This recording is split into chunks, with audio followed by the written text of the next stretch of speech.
I could just sit back down because I think the sermon just happened. But we have another influencer before us. We have Dorcas, Tabitha, and we want to talk about her. So first, let's take a look at where, because I don't know about you, I have no idea where she was. If we could, yeah, there we go. And Jeff, could you, there we go. He's got, Joppa is underlined over there. Okay, Jerusalem, yeah, he had Jerusalem down there. There's where Jerusalem is, and there's where Joppa is. And Lydda is just not far, about 12 miles. Now, 12 miles, you could get in your car and drive, but if you were walking it, it might take a little time. And that's what happens in this story is a couple people walked over to Lydda, or maybe they rode a horse or a camel, but probably they walked to Lydda, and they picked up Peter and brought him back to Joppa. This is an amazing, amazing story. I really didn't even know where to start with this story because I know it's only 6 verses. And yes, I know you think it's 7 verses, but the last verse really kind of goes with the next chapter, but they didn't know where to put it, so they put it there. So we don't need to talk about Peter and staying with Simon. We need to talk just about Dorcas, Tabitha. But this story, this little tiny 6-verse story, is tucked into a chapter that is 43 verses long. And all but that last little bit is about Paul. Paul did this and Paul did that. It's Paul's conversion story, and Sarah's going to talk about him later. When we read this story in Bible study this week, people wanted to talk about Paul because Paul's big deal. Big guns, he's important. We got other big conversion stories. It's not as long a story, but last week Sarah talked about the Ethiopian who was converted and baptized and learning about Jesus. Coming up in chapter 10, we got the story of Cornelius, who is another person who was converted. So this section is really big on conversions. Talk about ripples in the pond. They were influenced and became major influencers. So we've got all these important stories. As Sarah says, this is Acts. It's all about action. And it just keeps moving and moving and moving. It's also all about actors. Sarah preached, when Sarah's sermon last week, we talked about Philip. Philip's the guy who helped the Ethiopian understand Scripture. But then Philip literally disappears in what was it, a spirit tornado? He just disappears. And in comes Paul, and we have all these verses about Paul in the beginning of chapter 9, and talking about Paul, and he's important, and then Paul just goes off, I don't know, to pray or think about God or whatever, and he'll reappear again later, but for right now, he's gone. And now we get Peter. So we got lots of different actors. And I want to think just for a moment about Peter. Think about what you know of Peter in the Gospels. Is he somebody you'd have built your church on? I don't think so. Because he was forever saying, oh, wait, Jesus, no, this is the way you should do it. We need to stay on the mountain, Jesus. Oh, no, Jesus, you're not allowed to die. You got to stay and be with us. Oh, no, Jesus, I don't even know Jesus. He denies Jesus 3 times. That's the Peter we know, except in Acts. The Peter we know is a leader of the church. He's a big man in the church, important. And he's a big man in the church because he finally got it. He went from thinking he knew how the church should go, he knew what Jesus should do, to realizing Jesus knew what Jesus would do. Jesus was the one filled with the Spirit. Jesus knew how to bring grace and truth and love and bring people together. Peter himself really was converted. Yes, he was a follower, but he didn't really know Jesus until later, and we see him in Acts out there preaching and teaching the word. In this particular story, and there's a story before the Tabitha story that we read. You talk about short, it's even shorter, on the healing of Aeneas. And that's where we first see Peter, and that's why he's in Lydda, or Lydda. I don't know how to pronounce that, but close enough. He's in Lydda, and he heals this man named Aeneas, a man who had been paralyzed for 8 years. And all of a sudden, Peter says, get up and walk, and he gets up and walks. What a healing, what a miracle, what a change in this man's life. And the church grows, it says, because of that. The church in Lydda grows because of that healing. And Peter, as I say, Peter gets it, or finally gets it, and he says, it's not me that's doing this healing. It's Jesus. I work for Jesus. And that's who made this happen. The Spirit, Jesus through the Spirit healed you. Don't thank me. Thank Jesus. Follow Jesus, not me. So then, from that healing, which is a pretty big healing when you think about somebody who's been paralyzed for 8 years and all of a sudden gets up and walks, we move into the story of Tabitha. Tabitha Dorcas. Confusing. When in Bible study this week, somebody said, well, their Bible, their translation of the Bible didn't even mention Tabitha. It said Dorcas all the way through. And then all of a sudden he's hearing about Dorcas. Who's Dorcas? Well, it's kind of like saying if you're in the United States, somebody is Elizabeth. If you're in Spain, they're Isabel. Same idea. Same name. Means the same thing. I believe it means daughter of God, if I'm not mistaken. But it's the same name. It's just in two different languages. And that's where Tabitha Dorcas comes from. Tabitha Dorcas is just the same name twice. Tabitha Dorcas is rejuvenated. Now, I didn't get that until I was studying this week. I always thought she was resurrected. She was not resurrected. Resurrection comes after death. Final death. And you are changed in resurrection. Remember how the disciples didn't recognize Jesus? He came back, but on the road to Emmaus, he was talking to them for 2 hours, and they didn't get who he was. Not until he broke bread with them.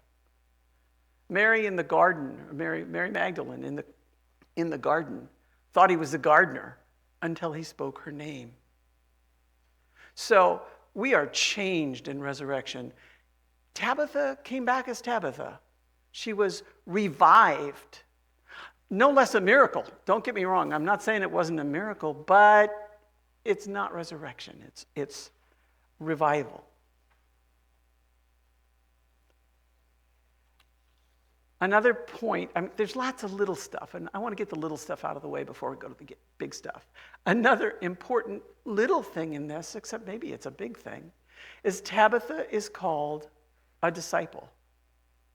This is the only place in the New Testament where they use the female form of the Greek word for disciple. Only place. Even though, there were lots of women. We saw all the women that were helping Dorcas.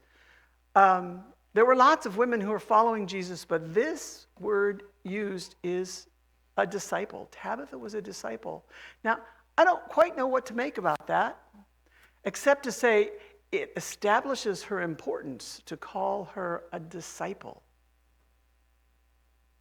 A distinct follower of Jesus, a learner about Jesus. Someone who wasn't just a hanger-on, but embedded in the community of the faithful.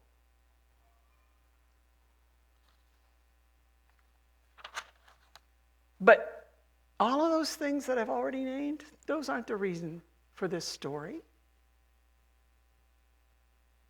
The community sent for Peter.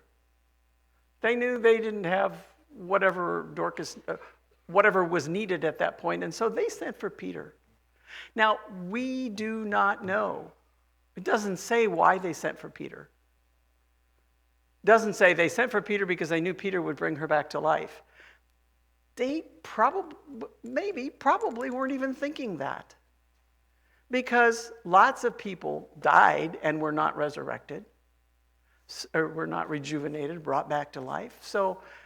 And death was a pretty common thing in that time. So why send for Peter? Peter was a part of the community. And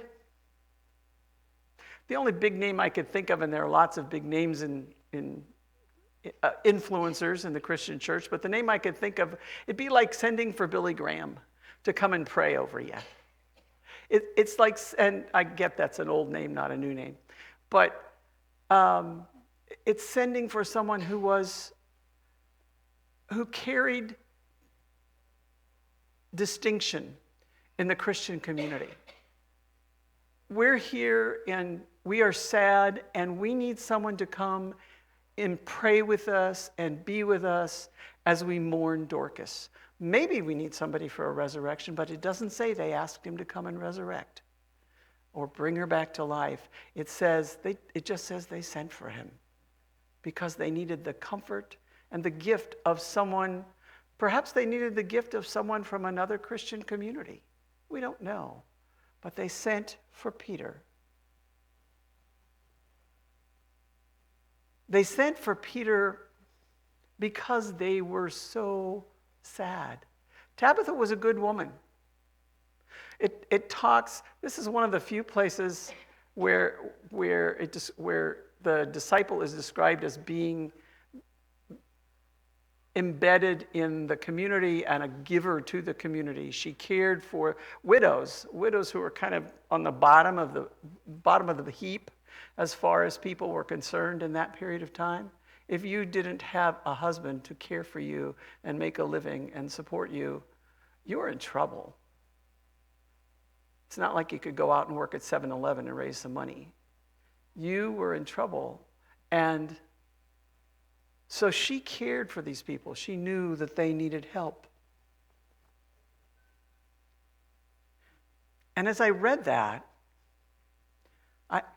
as we read that, I hope you, in the back of your mind, thought, oh, we have an actual physical Dorcas, Tabitha, but we have other Dorcases and Tabithas in our congregation. Think of the people you know in this church or in other churches that are Tabithas, that are Dorcases, that care for the poor, that visit the poor, that care for the needs of people less fortunate, that really want to make a difference. That's Tabitha. That's Dorcas. That's who the widows, the community sent for Peter to come see.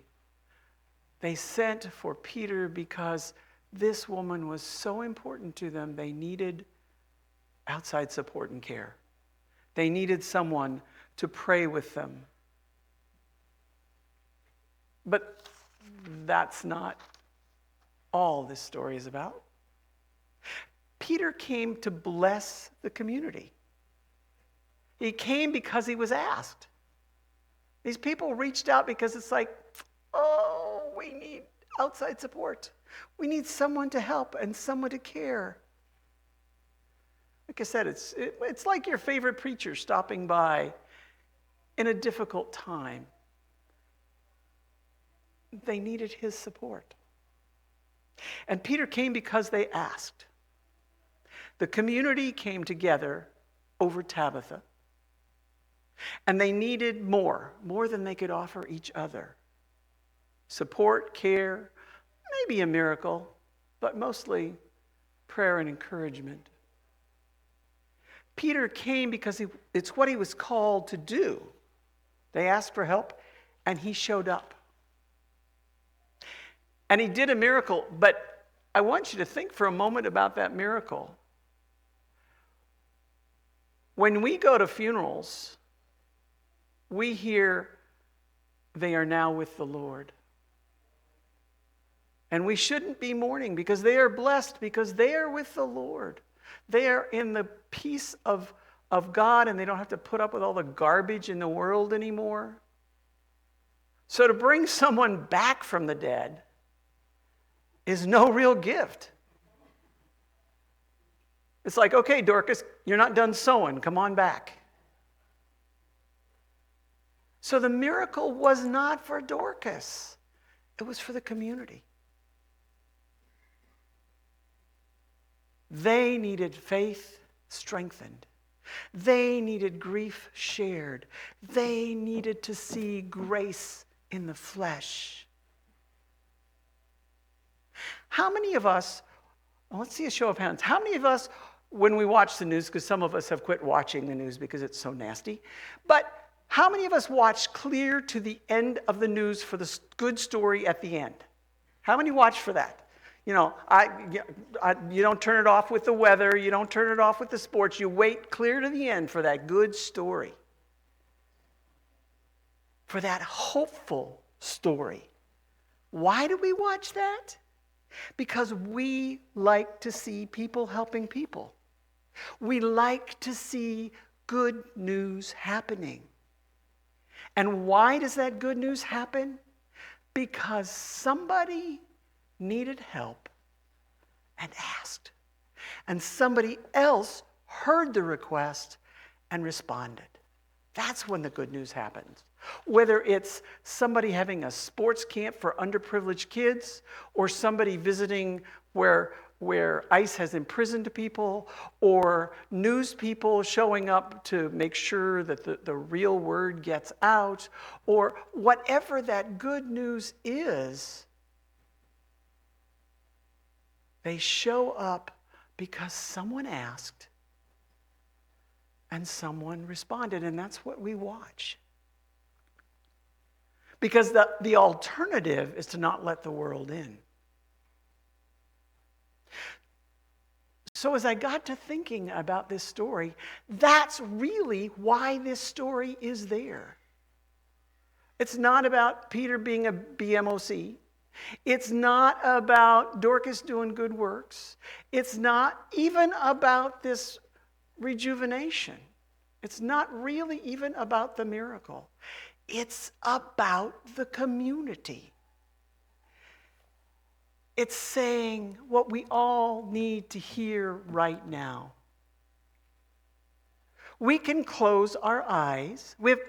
Now, I came up with 3 choices. There may be a lot more choices, but I came up with 3 choices. The first choice is we can close our eyes and block our hearts and carefully control all the bad news that comes at us and choose to ignore it.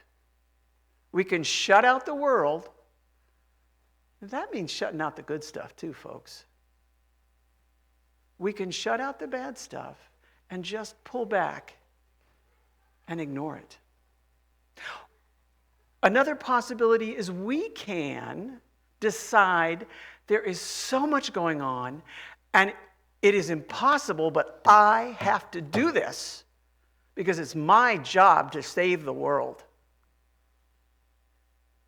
Any of us kind of got that? And that's when we tend to go and close away from the world and close our hearts. Because we feel like it's my job and I have to save everything and do it all.